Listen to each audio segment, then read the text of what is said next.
From the director of Platoon, the next battle is in the greatest jungle of them all, Wall Street. Social media.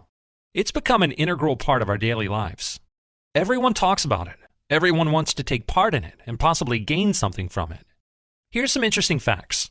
Social networking now accounts for 22% of all time spent online in the US. Social media is now the #1 activity on the web. If Twitter were a country, it would rank in the top 5 by population. 48% of people check or update their social media account after they go to bed. Here's another interesting fact. Did you know that social media is also used by the professionals on Wall Street? Scientists recently published a white paper proving that social media can be a valuable asset to traders. The scientists wanted to know if they could gauge the general sentiment of the world by looking at the millions of social media conversations happening at any given moment. The complex formulas become responses to the question, what's happening, and what mood is the world in? Then, they wanted to know if they could use that knowledge to predict the course of the stock market, since emotion has such a strong link to buying behavior. Their research mathematically confirms strong correlations between social media and the stock market.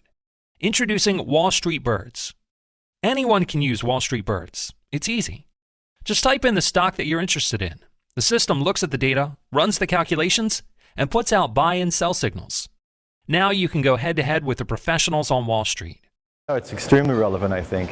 Just think about the fact that in the last 5 years alone, more than 1 billion people have gotten onto social networks around the world. We've never seen anything like this before. If you work it out, that's almost 1/5 of the world's population.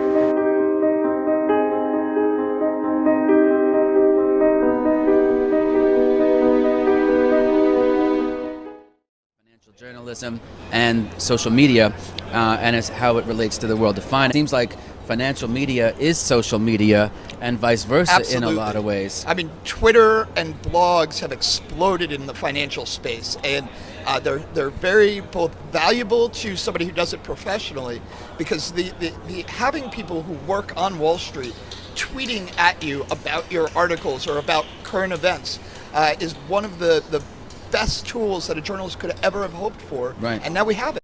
How social media is changing the world of investing, and John's was financial journalism, watching the watchdogs. A tremendous audience for serious financial journalism that before may not have been able to come out because there weren't the outlets to reach those specific people. We're still figuring out what the rules should be about this sort of stuff. I mean, what really rules the day is beware of anybody trying to sell you any stock ever. Right. That you know, they may have an interest in it, and they may be long it and planning to go short. They may already be short it. You have to be very careful when trying to pick up tips. That's not a very useful function of Twitter, and I hope that most people who are actually actively using Twitter are probably sophisticated enough to be aware of that.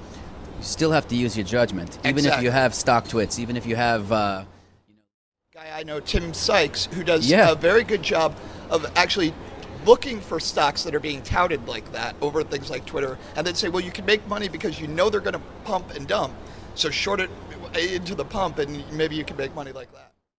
So what we see is that we also learn about what people really want to get engaged with about each other. And I think that's why social media has got to be considered by the investment management, because in the end it is a technology that allows you to have a one-on-one relationship with millions of people at the same time. It's too big an opportunity to ignore. I think, again, if we look at the kind of things that people want to know about each other, they really want to connect on an emotional level. So I think that is, once a manager can get to speak about what it is exactly keeps him in business, I think that's when the communication can become really meaningful.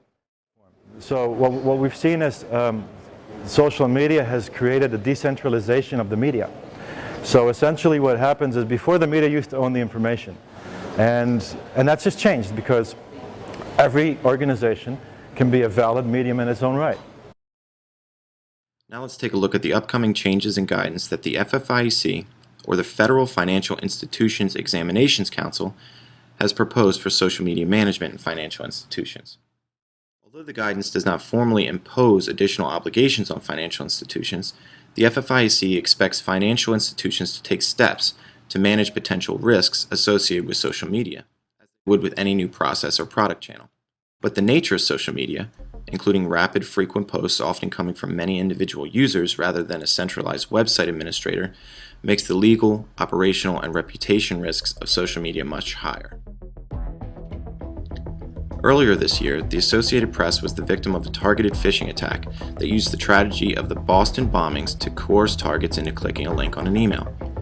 Although the victims were able to view the linked video, they unknowingly allowed backdoor access to their machine to attackers. The authorized Associated Press Twitter account. The attackers sent out a fake tweet to the world, creating a hoax that affected the global economy briefly. The tweet went out and temporarily sent the Dow Jones Industrial Average sharply lower. Because a simple click of a mouse by an unknowing Associated Press employee caused an economic plummet, risk must be considered when implementing a social media plan. When people are scared, they sell their stocks earlier. We show that the mechanism through which this happens is social projection, which is basically says that whatever I'm feeling, I tend to believe that you are feeling something similar. Or if I'm scared, I tend to project that you are scared. So if I feel like selling, I also tend to project that you are going to sell. And because I know that the stock price or the stock value is going to vary depending on both of our decisions, then I sell it earlier because I believe that the price is going to drop. And we know from a lot of research that I have conducted and others have conducted that it's very easy to just change people's feelings for a little while by having them watching movies. We created two groups. We randomly assigned people to either the documentary group or the horror movie group. So what we observed is that those who had watched the horror movies sold their stock early on relative to those who had watched the documentaries. Now, the interesting part about is that this is being created by the fear condition, by those who are scared. This is how you can try to control for that initial emotional reaction. If I believe that the stock market can go down, or if I'm anxious or fearful because the stock market has gone down and may drop even further, what I'm going to do is that I'm going to sell that stock and eliminate that uncertainty. The rationale is always the same. You have a source of uncertainty. That source of uncertainty makes you uncomfortable. And what's the best way of reducing this? In the stock market is by selling the stock. Or if you can try to avoid this source of uncertainty that keep bothering you by not reading the newspapers, that can be a good strategy to then have a more long-term view of your investment.